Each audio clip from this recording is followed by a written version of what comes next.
everybody, welcome or welcome back to the channel. My name's Nicole and this is Dusty Book Sniffers, and today I'm here for a NetGalley Diaries video. So let's get started.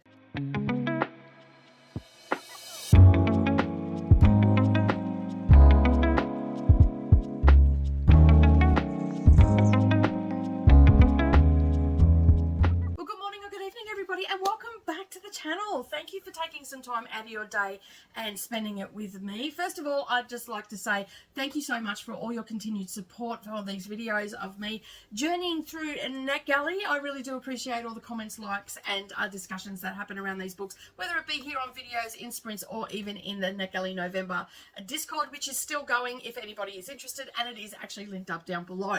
All right, now I am going to be talking about Liquid, Fragile, Perishable. This one I think is one that I am going to put into my folder that it's a possible women's prize for fiction. I just have to double check that it was released in the UK because I cannot remember where I got it from. I'm pretty sure that I got it off the UK site. But anyway, this, as I said, this is called Liquid, Fragile, Perishable by Carolyn Kubler. And this is also a debut novel.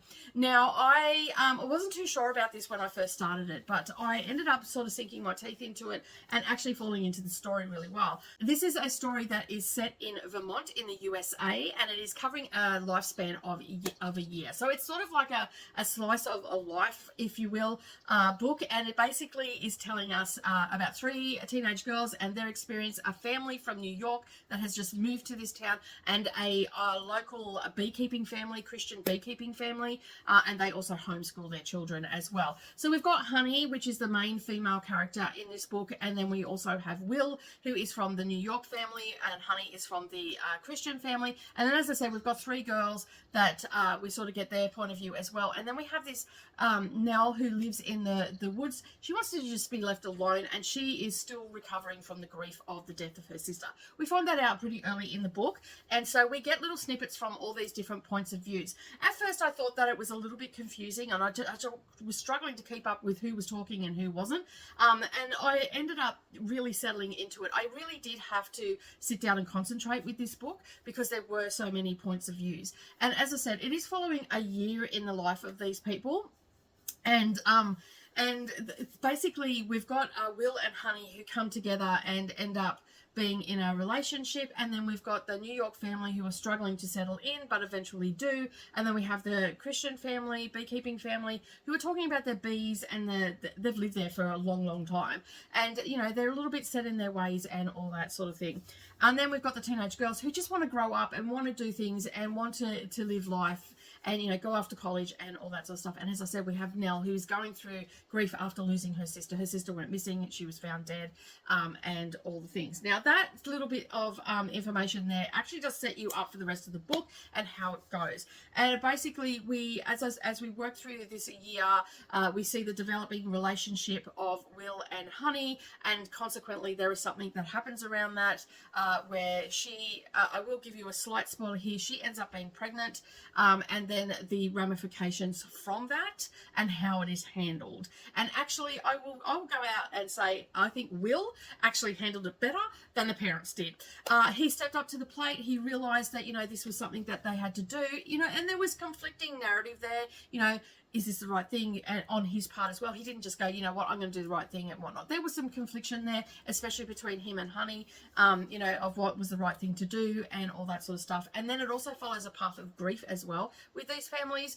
And I just really liked the themes in this. Now, it was not an exciting book to read, but it was okay. It was an average book for me, and I'm giving it 3.25 stars. It wasn't like a dead-on average book. It had a little bit there. The narrative was good. I was happy with how the author tackled the teenage pregnancy side of things, and you know, it wasn't just, oh, they have to do the right thing, force them to get married and all that sort of stuff. There was a little bit of toing and froing from the parents as well as the couple that was included. And then we also have, you know, a little spot of jealousy that happens with teenage girls and things like that. So there was a lot of great themes in this, and that's what bumped it up a little bit for me.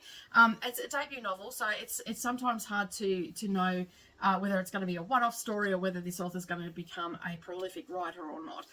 So I'm happy that I've read it. I would recommend it to anybody that likes that sort of slice of life doesn't mind teenage pregnancy, has the two conflicting families and all that. So they're not really in an argument as such. They don't know each other. Like, we've got a New York family that is very out of their element and whatnot. So you sort of get that, you get that impression, and the author really did write that well, in my opinion. So basically, you know, you could see that they felt a little bit disjointed. And then on the other scale, you had this Christian family, Christian beekeeping family.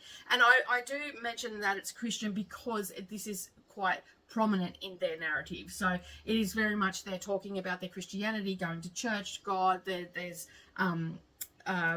little quotes, not quotes, inserts from the Bible and stuff like that. But it's a very powerful story in a way of explaining to you how this slice of life sort of work, and the two narratives and how they come together. And yeah, like sometimes I had a little bit of a giggle at the teenage girls and you know, the things that they were going through, because it was not giggle as in, oh, that was ridiculous or whatever. Giggle, oh yeah, I can relate to that. And so yeah, but as I said, it was a very beautiful, like I wouldn't say beautiful, it was a subtle and gradual story, is probably the best way to describe it. So it's not super fast paced or anything like that. You are just definitely spending a year with these people, and it's absolutely fabulous in that aspect. All right, so that's all I'm really going to say about it. As I said, I've given it a 3.25 rating, and you'll probably see a lot more quarter ratings and everything from me this year, because I want to really start knuckling down on my ratings and whatnot, and just really thinking about the stories and everything. So now I need to go and write my review for this and get that off my shelf. As I said, I would recommend this to anybody. One, if you live in Vermont, because you're going to appreciate the setting. Two, if you like a slice of life with a powerful, you know, with powerful messaging in it about grief and teenage pregnancy and just families in general, and how people deal with different things. I think you will actually really enjoy this.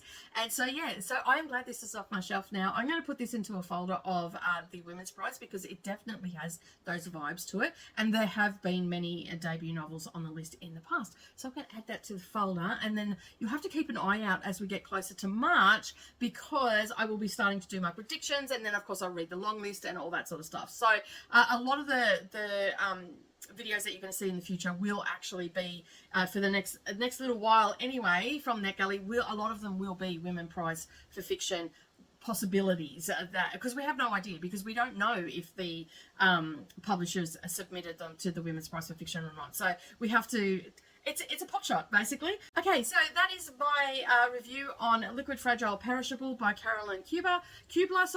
I hope that some of you might pick it up. It has already been released. It came out in May. I'm very behind on my reviewing, but I'm getting there, and I'll leave a link down below where you can go and check out the synopsis, and you can make a decision on your own. There is also a link down there, so if you are interested in purchasing the book, please use that link, because that helps support the channel, and I would greatly appreciate it if you did. You won't actually pay any more for that book. You'll basically it'll be easy to access, and then you can get it on Kindle or the other, but it all helps support the channel. So I'd just like to say thank you very much for your support if you do choose to pick that up. All right, I'm going to head off now and get into my next one. Thank you so much for joining me. I really do appreciate you turning up each week and seeing what I've been up to in my reading life. Don't forget to hit that subscribe button if you are just been lurking in the background, and click it to all notifications, and then that way you're not going to miss out on any future updates. And while you're down there, hop, skip and a jump over to the like button and give this a thumbs up as well. And if you're feeling chatty today, leave me a comment down below. If not, leave me a stack of books, that I know you've made it this far. And as always, you can check out my Patreon as well if you'd like some extra content. I would greatly appreciate you coming over and joining the friend zone. We have a lot of fun over there. But anyway, that is it from me today. Have a wonderful day, everybody, and don't forget, keep turning those pages, and I'll see you in the next video. Bye for now.